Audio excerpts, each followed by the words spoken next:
Marerekomenda mo ba si LTA sa mga kakilala mo, sa mga gusto rin matutunan trading? Oo ma'am, sa lahat ng gustong mag-aral ng trading, dito na kayo sa LTA. Approve. Ano yung pinaka-favorite mo natutunan sa LTA? Yung mga samahan ng mga coach saka mga kapwa ko estudyante ma'am. Tapos yung Community, no? madaling matutunan yung Wyckoff saka SMC. Talaga? Na-enjoy mo yung Wyckoff sa SMC?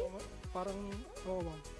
Yung karamihan nahihirapan dun kasi medyo advanced na yun course na yun, pero ikaw dun ka nadalian, di ba? Kasi hanapin mo lang naman dyan kung saan gumagalaw yung mga institutions, no? Yung mga malalaking galaw, yung mga order block siya, FVG, na hanapin mo, no? So, ayun, nakakatuwa na talagang grabe, iba na magsalita si Sir Mario. Dati talagang sobrang zero knowledge siya nang papunta dito, no? Kasama niya pa yung mga anak niya, pero with his eagerness talaga na matuto in trading, wala talagang imposible, di ba? So, nakakatuwa na dun sa paggamit niya ng real account, and naka $200 na siya so far sa journey niya, sa trading niya, di ba? Nakakatuwa. Kasi ka-batch mo sila, Jimal, di ba? Batch 1 pa to. Batch 1 class pa natin to, di ba? Pero ngayon, inabutan niya na batch 4. Batch 4 na, di ba? So, ayun, thank you, Sir Mario, and congratulations!